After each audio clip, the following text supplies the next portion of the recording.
Oke, bisa lanjut lagi ya.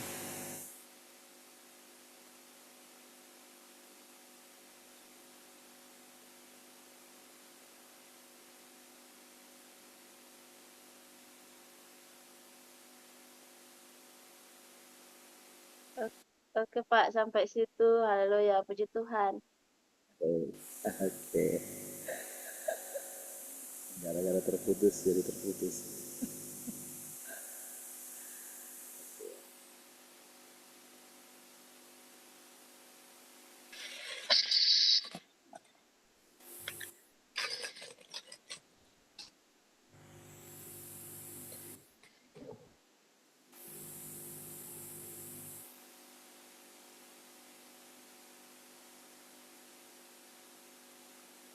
Oke,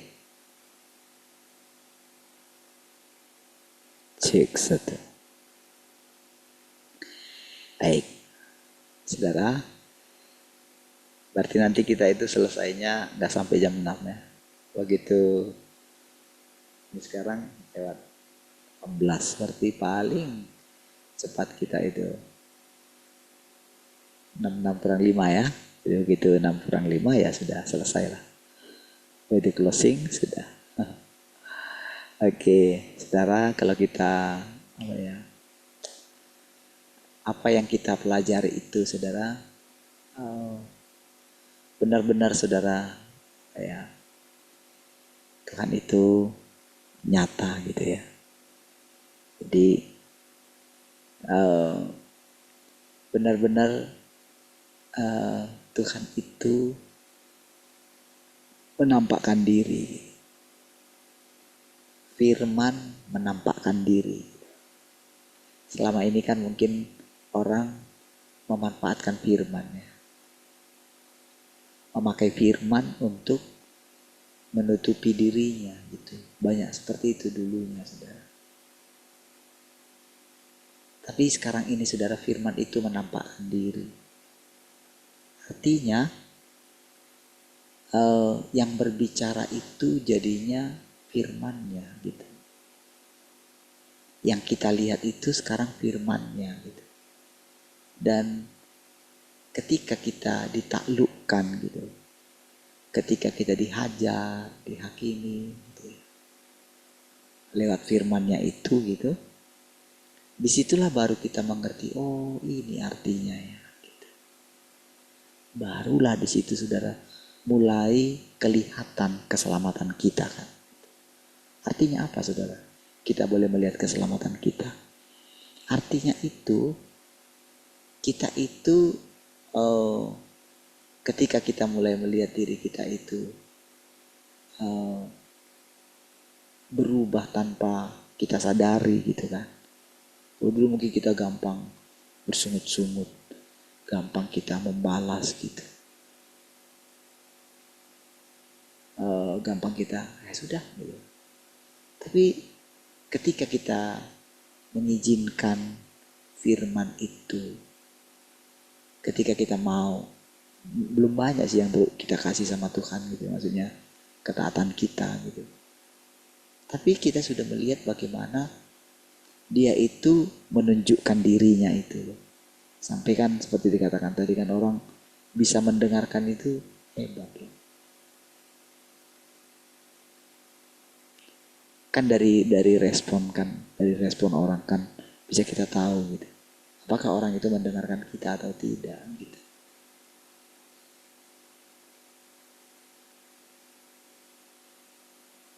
Dari situ memang nantinya itu ya, dari pengalaman kita itu kita akan melihat memang seperti yang difirmankan bahwa zaman kerajaan itu zaman pemisahan gitu, dipisahkan gitu.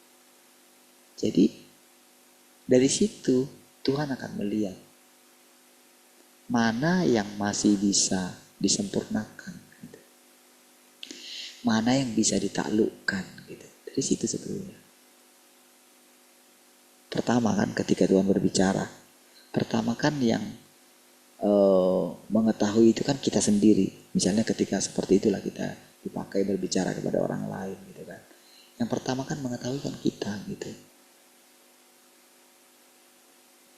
Kan disuruh misalnya, oke sampaikan firman gitu. Oke, lalu gimana ya pertama gitu, aku nggak bisa bicara gitu. Lalu ya sudah, terserah Tuhan gitu. Lalu kita persiapan gitu, betul kan? Kita persiapan, kita tulis-tulis gitu, apa yang mau kita sampaikan gitu. Oke, sudah ini. Tapi ternyata waktu kita mau menyampaikan itu, jadi waktu kita baru buka mulut itulah, dari situ kita nggak tahu lagi kemana kan, lanjut terus gitu. Dan catatan kita lupa, nggak ada arahnya lagi mau ke situ gitu. Mau apa yang mau kita sampaikan tadi gitu. Nah disitulah kita melihat Tuhan itu gitu. Tepat seperti dikatakan tadi, kalau mau diulang lagi mungkin nggak bisa gitu. Itulah artinya saudara, Tuhan berbicara setiap hari gitu. Jadi walaupun kita baca firman ini kan sudah 30 tahun yang lalu gitu. Apalagi Alkitab gitu, lebih tua lagi kan, ribuan tahun saudara itu diucapkan gitu.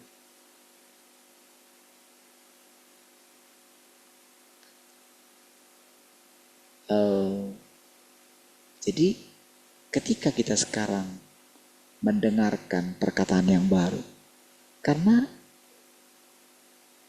awalnya itu kan begini saudara, awalnya kita itu percaya bahwa firman itu adalah Tuhan itu sendiri.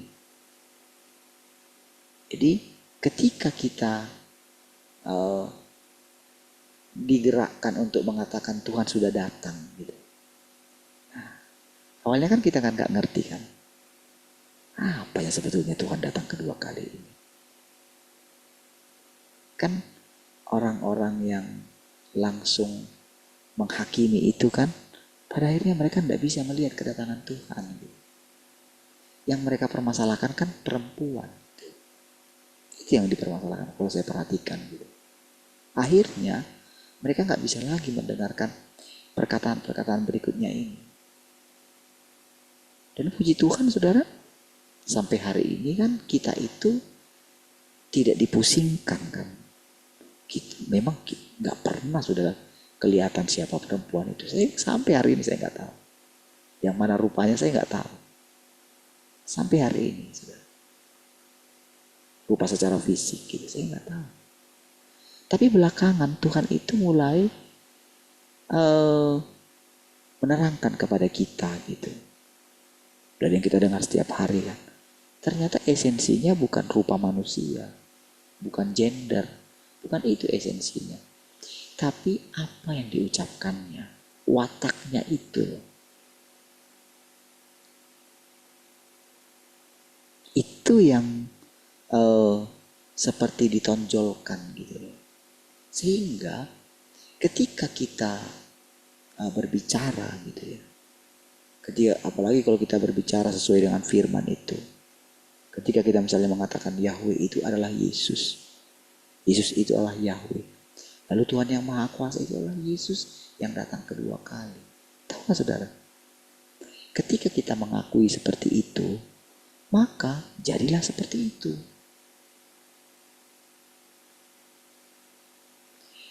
Tetapi ketika kita mulai mendengarkan perkataan yang baru, ketika Tuhan yang Maha Kuasa itu berbicara seperti Yesus yang berbicara kepada Petrus, oh saudara, kita benar-benar merindukan sosok itu saudara, pribadi itu. Iya. Jadi Tuhan yang Maha Kuasa itu sekarang jadi nyata gitu. Bukan lagi seperti Petrus yang kan sebetulnya ketika dikatakan, apakah engkau mengasihi aku? Apakah engkau mencintai aku? Gitu.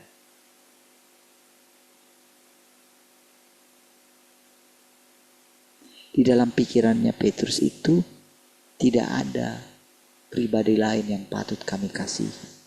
Karena dia memakai kata seperti mengasihi Tuhan itu. Kan tadinya kan Tuhan yang ada dalam hati Petrus itu kan Yahweh. Iya, tadinya Yahweh itu saudara. Masih tertanam kuat itu. Tapi ketika Yesus mengatakan, apakah engkau mengasihi aku? Ini lihat. Dia tujukan dirinya sendiri.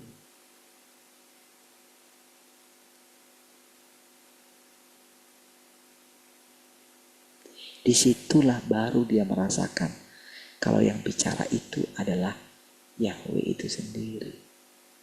Gitu. Kan sama seperti kita sekarang, saudara. Jadi Petrus itu sama seperti kita sekarang. Jadi melihat Tuhan itu manusia loh. Gitu. Iya, memang manusia. Karena jelas-jelas. Jadi dia kan gak berpenampilan kayak, oh dia tubuh kemuliaan. Tidak. Biasa.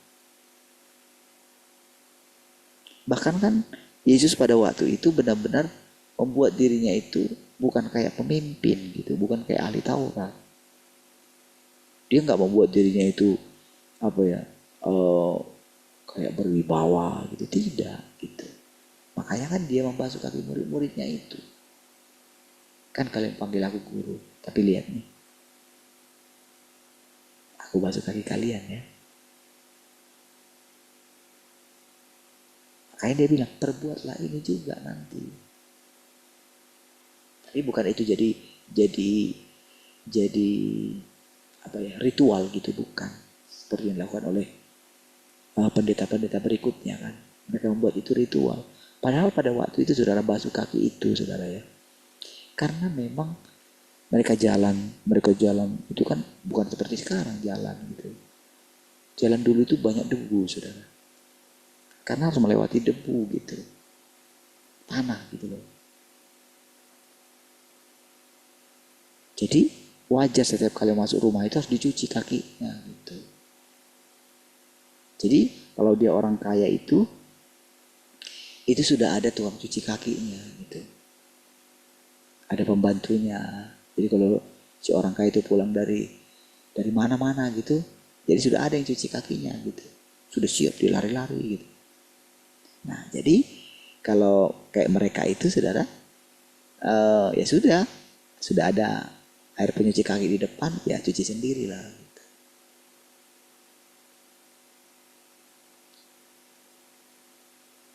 Makanya ketika Yesus itu datang ke satu rumahnya Simon itu kan, jadi si Simon itu gak menyuruh pembantunya untuk mencuci kaki Yesus itu. Jadi sebetulnya dia gak menghormati Yesus. Dia gak menganggap Yesus itu penting. Makanya disindir sama Tuhan gitu. Karena waktu itu kan datang perempuan yang mengurapi atau menyeka kaki Tuhan itu dengan air matanya. Barulah di situ Tuhan ngomong gitu. Karena Simon pada waktu itu, Simon si yang menyambut mereka itu ya, mengundang mereka makan itu, dia bilang dalam hatinya, dia pandang sini. Kan kita tahu lah. Karena Yesus kan pasti tahu lah gitu. Dia perempuan. Makanya kan dalam hatinya si Simon itu bilang kayak gini. Kalau dia ini nabi, pasti dia tahu siapa yang datang itu. Najis lah gitu. Gitu saudara. Gak betul dia ini nabi. Kira-kira kayak gitu. Setelah Simon bilang kayak gitu dalam hatinya gitu. Karena sini, lalu disitulah Tuhan ngomong sama dia. Simon katanya, waktu aku tadi datang kan, kamu gak ada cuci kakiku. Tapi lihat perempuan ini. Dari tadi dia menangis. Dan dia menangis di kakiku. Jadi model duduk kayak gini. Seperti yang pernah saya praktekkan saudara. Kan bukan di kursi, mereka duduk di lantai saudara. Mejanya kayak prasmanan gitu. Kayak apa namanya, kayak lesehan gitu. Ya, jadi disitulah dia terangkan gitu. Kalian gak kenal aku katanya. Tapi perempuan ini dari tadi dia menyeka kakiku gitu. dengan air matanya. Gitu. Nah, saudara, seperti itulah pertanyaan Yesus kepada Petrus itu, saudara. Simon, anak Yohanes, katanya. Beda dengan Simon yang tadi ya. Kalau ini Petrus, saudara. Apakah engkau mengasihi aku? Kenapa saudara Tuhan panggil bukan Petrus gitu di situ? Kenapa Tuhan harus panggil dia Simon gitu? Kan itu kan harusnya kan dia panggil Petrus karena ketika dia mengatakan kepada mereka, siapakah aku ini menurut kamu? Tiba-tiba Petrus menjawab kan Tuhan bilang sama dia, mulai saat ini namamu bukan Simon lagi, tapi Petrus. Petrus artinya batu karang gitu. Jadi Petrus itu artinya dialah yang pertama kali punya fondasi yang kuat tentang siapa Yesus itu. Gitu. Dia dari omongan dia, makanya disebutlah dia Petrus, artinya batu karang. Gitu. Di atas batu karang ini aku akan mendirikan gerejaku. Kan berlalu pas waktu Tuhan sudah menampakkan diri itu kan itu Tuhan sudah bangkit kan, dan dia menampakkan diri kepada murid-muridnya di pantai itu. Dia panggil Petrus itu bukan Simon, bukan Petrus gitu, karena nama Petrus itu sudah menjadi satu kayak jabatan bagi Petrus itu. Jadi dia bangga sekali karena nama itu pemberian gurunya gitu. Jadi dia kayak bangga sekali dengan nama itu. Makanya Tuhan panggil dia Simon gitu. Supaya kamu ingat siapa kamu dulu gitu. Sebelum aku memilih kamu gitu. Sebelum kamu dapat pewahyuan itu gitu. Bukan kamu yang bilang itu, Bapakku. Sama seperti kita, saudara. Jadi ketika kita itu di satu sisi kan saya mengatakan kepada saudara, ketika saya merenungkan tentang anak laki-laki itu kan, saudara. Kan karena saya anak laki-laki kan, berarti kan yang melahirkan itu kan perempuan. Kan, gitu. Dan pada waktu itu perenungan saya adalah perempuan yang melahirkan itu ya itu tadi perempuan yang Tuhan berinkarnasi melalui dia. Nah, belakangan kan ketika kita baca firman Tuhan ini, ternyata si Tuhan yang berinkarnasi melalui perempuan ini, perkataannya pun saudara, tidak ada meninggikan dirinya gitu. Dia mengatakan hal yang sama. Saya hanya melakukan bagian saya. Iya. Nah, jadi saudara ketika dia mengatakan itu, jadi awalnya saudara kan saya, apa sih maksudnya anak laki-laki ini? Masa sih saya, masa sih kan gitu. Enggak lah. Karena apa? Karena kita pikir, kan kalau kita melihat diri kita, enggak mungkin lah, janganlah, enggak lah. Gitu. Tapi kalau tidak ada orang yang menerima firman itu sebagai dirinya, sampai kapanpun dia tidak akan ngerti. Itulah maksudnya. Tidak akan ngerti, saudara.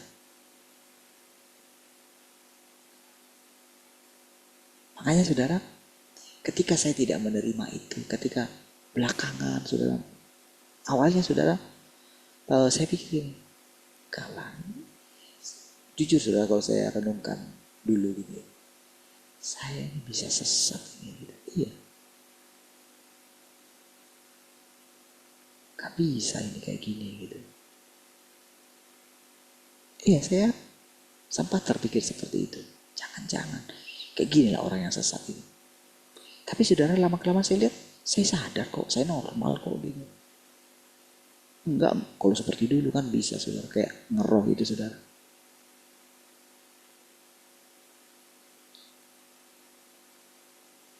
dulu gitu. Tapi saya lihat gitu semakin hari semakin normal gitu, biasa gitu. Bergaul dengan semua orang gitu.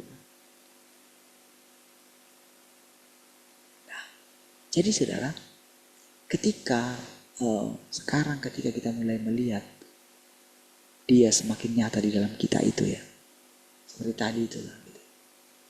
Mau dibikin nulis, disuruh bicara sekali lagi, nggak akan bisa lagi mengucapkan itu. Disitulah kita tahu kalau ternyata yang tadi itu adalah Tuhan, ya kan? Nah, disitulah baru kita mengerti arti firman Tuhan menampakkan diri itu loh. Jadi siapapun dia saudara yang mewakili Tuhan itu, menjadi representatifnya Tuhan itu saudara, siapapun dia, pasti dia adalah orang yang ditaklukkan. Ya. Jadi tadinya saudara, sebelum kita mendengarkan firman ini, tadinya kita itu dikuasai oleh iblis saudara. Kita tadinya manusia rusak. Iya. Tapi begitu kita makan semua firman-Nya, kita nikmati. Kita nikmati. Jadi kan pertama-tama kan makanya dia katakan dia harus menebus dulu dosa kita gitu. Harus kokoh kita pengertian kita itu. Oke? Nah, baru setelah itu dia ajaklah kita perjamuan. Apa perjamuan itu? Ya kita mendengarkan firman itu kayak kita itu lagi makan gitu loh. Kayak kita makan berdua dengan Tuhan gitu. Iya. Makanya walaupun kita bersekutu seperti ini rame-rame gitu ya, tapi kita ini masing-masing diketahui dia, hati kita yang paling dalam gitu. Dia ajar kita secara pribadi. Bahkan dia tahu semua yang di dalam ini, dia tahu semua gitu loh. Tapi walaupun dia tahu semua, dia tidak mempermalukan kita gitu. Tidak. Memang firman-Nya bilang diterkamnya kita, tapi dia juga membalut kita. Ya kadang-kadang kita merasa seperti diterkam gitu kan. Ingat gak masa-masa yang dulu gitu. Tapi kalau kita lihat sekarang bagaimana dia itu benar-benar, bahkan lewat pengalaman kita sendiri, dia membalut kita kan. Iya kan. Dari cerita yang tadi itu saudara, saya bisa menangkap gitu. Kalau kita itu sudah mengalami Tuhan, kalau kita sudah berjumpa dengan Tuhan, tapi setelah itu kita lakukan lagi kan aktivitas kita kan. Kadang kita takut juga, kadang kita ragu juga, berbagai macam kan terjadi lagi seperti biasa. Tapi ketika kita sudah berbicara setiap hari dengan Tuhan, dia itu kalau kita mau ini ya, kalau kita mau salami Tuhan itu ya, dia itu apa ya? Dia tidak menunjukkan gitu. Dia tidak menunjukkan kemarahannya kepada kita. Tapi dia itu kayak apa ya? Dia nunggu kita sadar gitu loh maksudnya. Jadi dia kayak nggak mengingatkan kita gitu. Tapi dia tunggu kita. Nah waktu kita sadar, barulah dia menampakkan diri lagi. Baru dia berbicara lagi. Sehingga saudara, ketika itu terjadi berulang kali, kita itu kan nggak tahan gitu. Tuhan, terlalu baik Engkau Tuhan. Siapakah yang sepertimu Tuhan? ya memang gak akan ada kita temui. Tuhan yang dengan sabar menuntun kita tadi, saudara. Gak akan ada kita temui di dunia ini. Jadi sekarang Tuhan yang bersama-sama dengan kita itu bukan lagi Tuhan imajinasi, tapi Tuhan yang nyata sekarang. Tadinya kan kita pikir kita yang dipakai Tuhan untuk berbicara kan. Lalu kita menunggu dia berbicara. Kan gitu kan? Kita nunggu-nunggu, lalu dia kita buka mulut kita, lalu kita merasa bukan kita lagi yang bicara kan. Oke, awalnya begitu. Tetapi saudara, nantinya Tuhan itu tak terpisahkan lagi dengan kita. Artinya saudara, perasaan kita itu, pikiran kita itu, lama-kelamaan berubah menjadi pikiran dan perasaan Tuhan. Disitulah baru kita mengenal.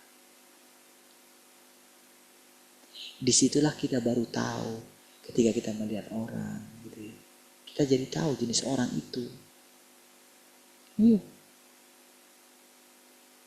Kita boleh mengetahui bagaimana dulu Petrus mengenal Tuhan.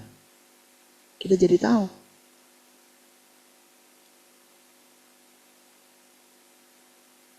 Bagaimana kita mengikuti dia, bagaimana Daniel, bagaimana Musa, dan tokoh-tokoh yang lain. Kita jadi tahu. Bahkan kita jadi tahu bagaimana perasaan Yesus ketika dia harus mentaati Bapaknya. Nah, disitulah baru kita mengenal perbedaan antara Yesus dan Bapa itu, saudara. Baru kita bisa melihat. Dan di saat yang sama, kita melihat kesatuan mereka. Iya benar ya dulu Tuhan ngomong. Kalau engkau lihat aku, engkau sudah lihat Bapa. Nah, ketika kita sudah mulai mengerti itu, disitulah diam-diam suatu saat kita akan tahu. Kalau orang lihat kita, mereka seperti lihat Tuhan. Ketika kita berbicara, mereka seperti mendengarkan Tuhan itu langsung bicara. Gitu loh saudara, sebetulnya. Tapi kita dihajar dulu kita ini saudara. Ketika kita ini berusaha baik gitu, yang jahat yang ada. Nah gitu, itu yang dialami Paulus kan. Tapi pada waktu dia berhenti di situ saudara. Tidak seperti Petrus yang dia kejar. Jadi jadi gimana kita lihat perbedaan antara Petrus dan Paulus itu saudara ya. Jadi Paulus itu kan dia menuliskan begini. Aku telah mengakhiri pertandingan dengan baik. Bagiku sudah tersedia mahkota gitu saudara. Jadi ketika dia pergi itu dia tahu dia harus mati. Tapi saudara ketika dia bilang begini, yang ku kehendaki ialah di mana aku menjadi serupa dengan dia dalam kematiannya.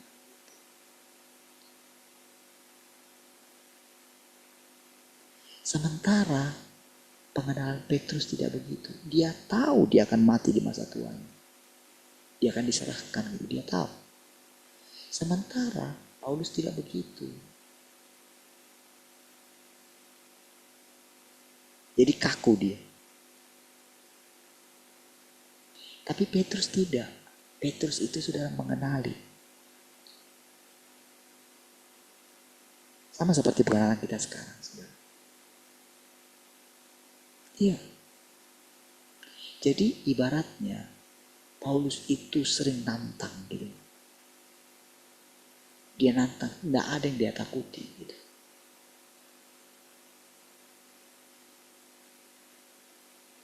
Makanya kan ketika ada nabi-nabi pada waktu itu mengatakan jangan kamu ke Yerusalem, nanti kamu akan ditangkap bla bla bla.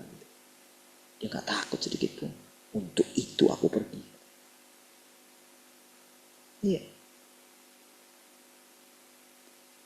Tapi Petrus, saudara, tidak. Dia lagi, iya Tuhan. Jadi dia mulai kagum dengan bagaimana ketika Yesus mentaati kalau dia mati di kayu salib. Dia tahu, saudara, itu panggilan tertinggi. Dan dia tahu kalau dia harus minum cawan yang harus dia minum. Gitu. Oke? Tetapi saudara, dia memohon, Tuhan, bolehkah aku disalibkan seperti engkau disalibkan? Tapi aku gak layak, Tuhan. Mati seperti yang, padahal sebetulnya itu apa ya? Jadi dari permintaan dia itu sebetulnya kan ada tersirat gitu. Kalau dia ingin memiliki kematian yang lebih tinggi sebetulnya gitu. Tersirat di situ. Tapi dia anggap dia nggak layak gitu loh. Maksudnya nggak lah gitu. Maksudku Tuhan, bukan aku bukan mau kematianku itu jadi lebih parah daripada kematianmu. Kematianmu itu sudah yang tertinggi Tuhan. Engkau telah menjadi pelopor bagi kami Tuhan. Engkau telah menjadi penerobos bagi kami Tuhan. Tapi saat ini Tuhan, aku gak tahu tentang ke depan bagaimana. Aku gak berani lagi meninggikan diri kayak dulu Tuhan. Gitu.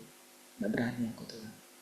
Jadi dia gak membayangkan mahkota saudara. Tidak seperti Paulus yang membayangkan mahkota. Sama saudara seperti orang banyak sekarang ketika dia sudah tua, jadi ketika dia mau mati. Jadi dia membayangkan dirinya itu nanti kalau mati, nanti dia akan ditempatkan di sisi kanan Allah gitu. Dia dapat mahkota, dia akan disambut gitu. Mari kita sambut dia yang jemaatnya sekian gitu. Makanya kematian mereka itu sepertinya kan kalau saudara lihat tambah batuan besar gitu ya. Kalau itu saudara bisa kayak kematian Abraham, kematian Yusuf gitu ditangisi gitu. Mungkin banyak karangan bunga gitu. Makanya dari banyaknya karangan bunga, ternyata orang ini orang terhormat ya. Gitu.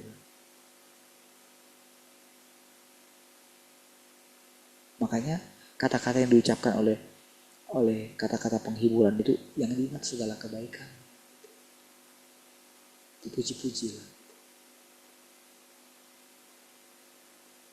Jadi mereka mengharapkan nanti suatu saat mereka mati akan seperti itu.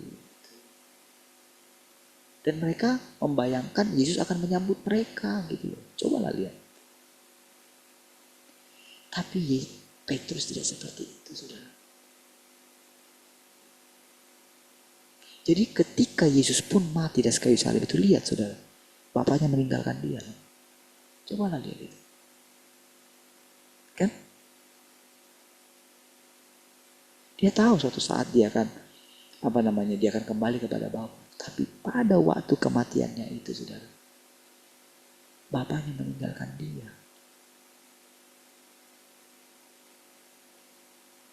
Saudara bisa lihat perbedaannya. Oh, dia raja di atas segala raja loh, Tuhan itu. Yesus itu kan raja di atas segala raja. Kan dia yang menciptakan alam semesta. Bukankah begitu? Iya, sama dengan Yahweh. Tapi saudara yang luar biasanya, dia tidak menganggap kesetaraan dengan Allah sebagai milik yang harus dipertahankan. Itu loh. Kebenarannya di situ.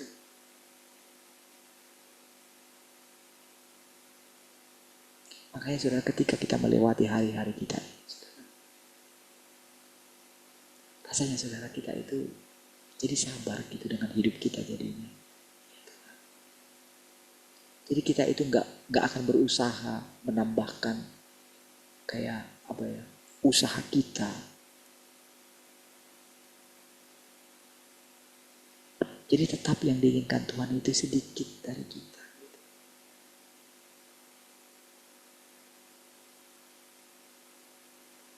Makanya dia nggak terburu-buru dengan kita. Sabar sekali saudara. Makanya kalau sampai hari ini saudara kita ini hanya, kalau kita ingat dulu, kita sampai 24 kali sekali pertemuan saudara. Pernah saudara? 24. Ya. Apalagi lain lagi yang di radio gitu. Ya. Karena saya lihat catatannya Henny saudara.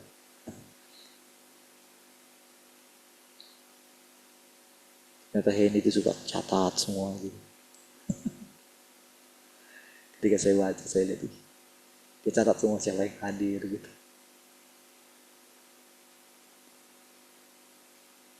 Dengan sekarang kita yang tersisa, gitu ya.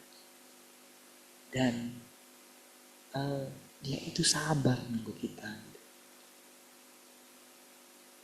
Waktu hati kita itu rasanya bingung gitu ya, gimana kalau kayak gini terus Tuhan gitu. Tunggu.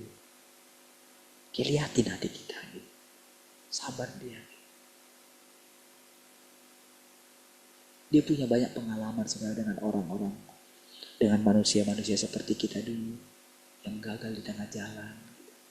Sampai akhirnya mereka mati gitu ya. Dia punya banyak pengalaman gitu. Orang yang mencari urapan gitu sampai mati-matian gitu ya.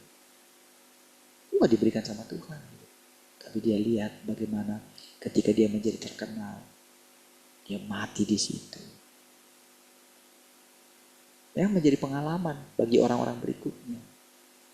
Tapi harusnya kamu gak kayak gitu. Ada pelajaran yang banyak di dalam Alkitab, harusnya kamu belajar. Iya. Tapi dengan sekarang, saudara, ketika dia berfirman. Jadi sebetulnya yang kita dengarkan itu, firman yang kita dengarkan sekarang itu, seperti dikatakan tadi itu, orang yang mendengarnya itu merinding sebetulnya, saudara. Ya. Bertemu muka dengan muka, gitu loh. Ya orang takut lah dengerinnya gitu. Kan ketika mereka dengarkan Matian bicara gitu kan, apalagi Matian lolos lah gitu kan. Sementara mereka mungkin ini gitu kan. Mereka akan tanya, kok bisa? Apa yang kamu jawab? Ya jawabanku berbeda-beda gitu. Aku nggak tahu kalau misalnya kayak besok ya aku jawab ini, ya aku nggak tahu gitu. Kan orang itu kan sedikitnya ada percaya sedikit lah gitu. Jadi ketika dikatakan bertemu muka dengan muka, merinding aku dengarnya, katanya kayak gitu. Ya iyalah. Mas saudara seperti gitu. Jadi sebetulnya yang kita dengarkan itu saudara tinggi sekali gitu. Tapi kita masih bisa hidup itu loh. Jadi yang sedang berbicara kepada kita itu Tuhan yang sangat kudus itu loh maksudnya. Tapi kita yang mendengarnya itu masih bisa hidup. Bukan karena kita sudah kudus, bukan. Kita tahu siapa diri kita. Iya kan? Iya. Itu masih ada 1 menit lagi. Tuhan, kita akhiri ya. Kita berdoa.